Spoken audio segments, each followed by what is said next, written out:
So the first NFC divisional playoff game in Philadelphia is historic because the Eagles are a home underdog despite being the number one overall seed. And really, it's not that surprising given the way that the Eagles played in the last two games of the season without Carson Wentz. Their offense has really struggled. Nick Foles does not seem to be on the same page with Alshon Jeffrey.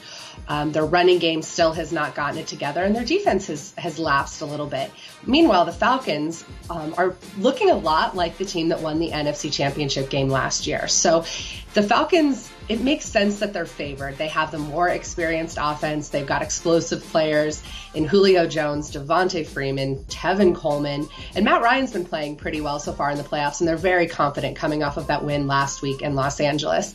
So the other divisional playoff game in the NFC is a rematch from week one, but these two teams are so different than they were back in September. If you remember back to that week one Monday Night Football game, the storylines and the headlines coming out of that game were how well Sam Bradford played as quarterback of the Vikings and all of the running game drama that was going on with the Saints, with Adrian Peterson in his first game in New Orleans really being a non-factor. And now here we are in January where Case Keenum is the starting quarterback for the Vikings, and he's been playing really well. That offense is explosive in a lot of different ways. He's got a really good connection with his receivers. And the Saints, meanwhile, have had a complete transformation. Adrian Peterson was gone after just a couple of weeks.